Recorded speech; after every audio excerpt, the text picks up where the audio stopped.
Kate and Prince William will likely be able to anchor the monarchy in Australia and New Zealand following the end of the Queen's reign, according to a royal historian. Dr. Ed Owens noted how the Republican movement down under has become more vocal and active over the past few years. And he believes this flurry of activities to be linked to the twilight of the Queen's reign.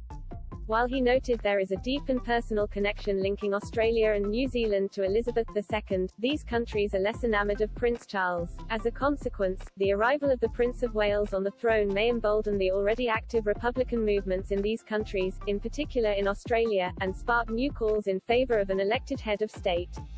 However, the honorary research associate at the Centre for the Study of Modern Monarchy at Royal Holloway University added that the monarchy has its very own secret weapon in the form of the Duke and Duchess of Cambridge to fend off the Republican threat and rekindle the love for the monarchy across the Crown's realms. He said the pair's past joint visit to Oceania showed that this secret weapon has already been deployed over the past years.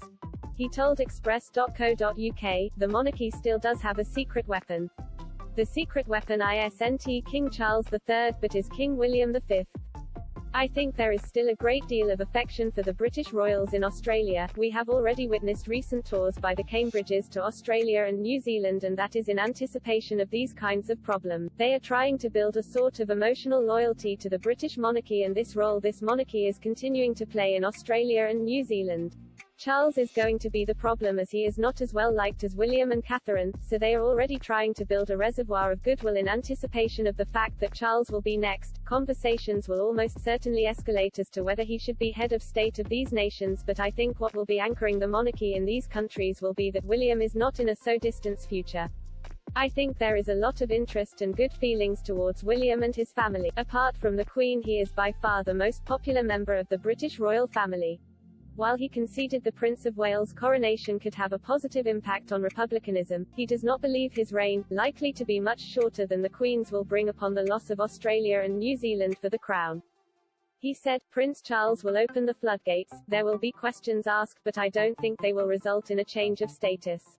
Prince William has visited Australia and New Zealand multiple times over the past 3 decades, last in 2019, when he paid tribute to the victims of the Christchurch terror attack. He famously first set foot in the nations in 1983, when he accompanied Prince Charles and Princess Diana in their lengthy tour of the two countries. He has so far been accompanied in a tour of the Southern Hemisphere by Kate only once, in April 2014. Mirroring Charles and Diana, the Cambridges also brought with them their first son, Prince George, born in July 2013. Dr. Owens stressed that any growth in Republican movements across the Queen's realms would take several years to be translated into a vote on an elected head of state.